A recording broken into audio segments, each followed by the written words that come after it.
Hey everyone, it's Rod back with another video. Hey, today I'm not going to talk about the usual real estate stuff and cameras and all that. Today I'm going to talk about the NFL.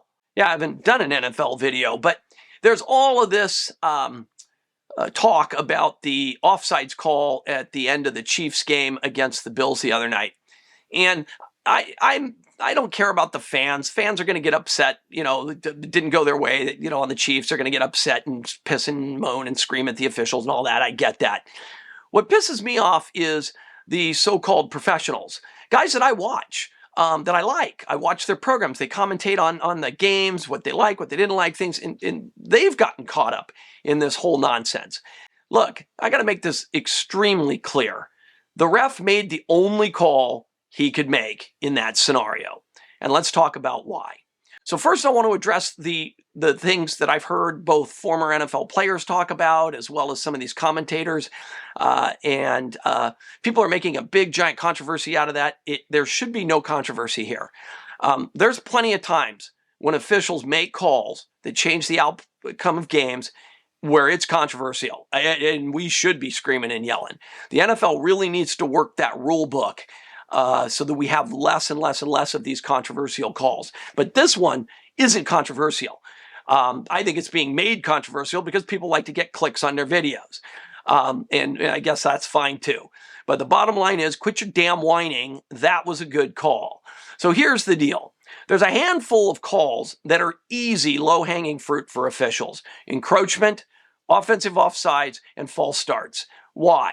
Because those penalties are either pre-snap penalties or right at the snap penalties.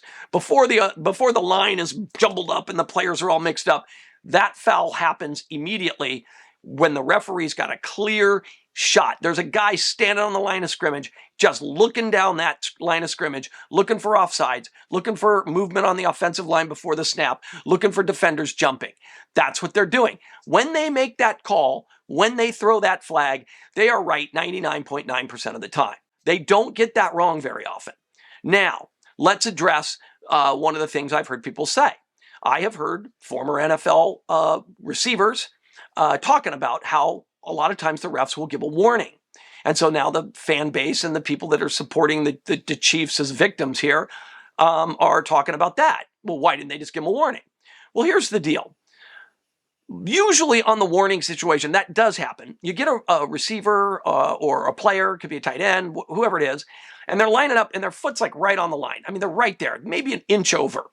And the ref's not going to throw the flag there. It's too close to make that call. Why throw the flag and then have a controversy where, your judgment could be put into question?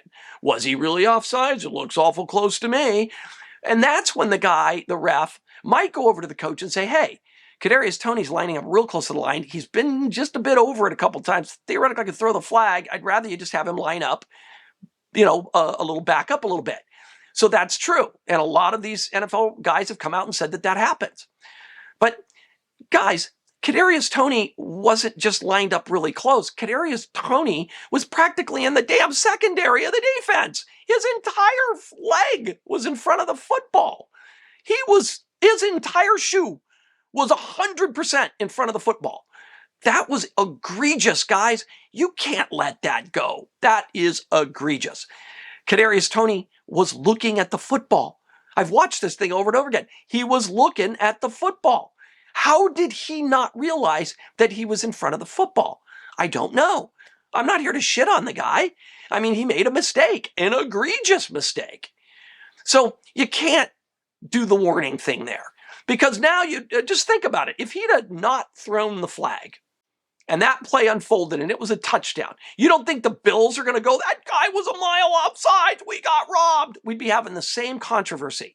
But the difference, Chiefs fans, talking to you, the difference is the ref would have been clearly in the wrong. But on this call, he's clearly in the right. So yeah, we have some controversy. That was a spectacular play.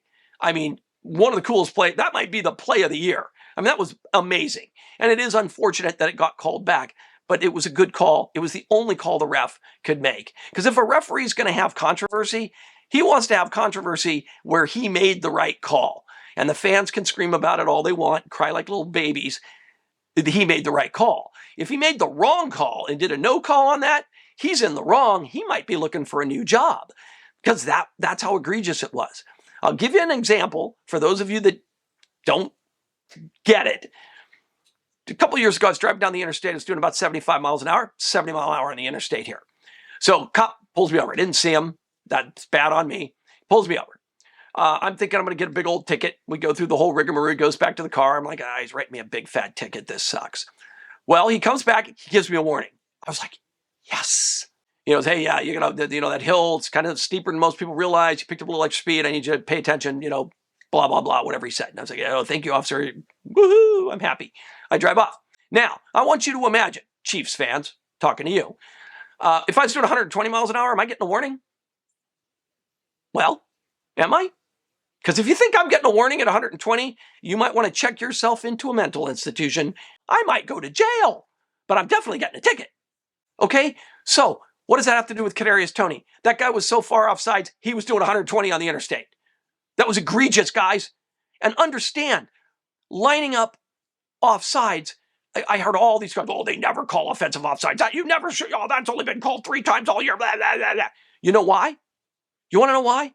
It's only been called 3 times?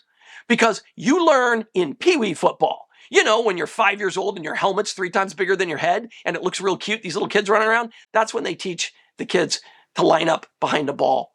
This is not an advanced thing, guys. This is fundamentals. You learn this when you're playing Pee Wee and Pop Warner. That's how basic this is. Kadarius Toney is an NFL football player. He makes at least $1 million a year. The minimum salary is $1 million a year, for crying out loud. He should have known better. That's on Kadarius Toney.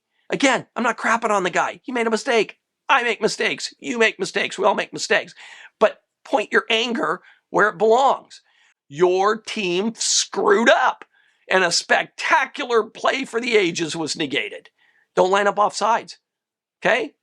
It's a Pee Wee football thing, guys. This is not advanced stuff. This isn't a pass interference call. This isn't one of those calls. This is straight up, the guy was a mile offsides. You don't get a warning for that. Line up behind the damn football. It's not that hard. He was even looking at the football. Come on, man. Let it go. That was a good call. There's plenty of time to yell at the officials. This is not one of them. That official made the right call. He had to throw the flag. He really didn't have a choice.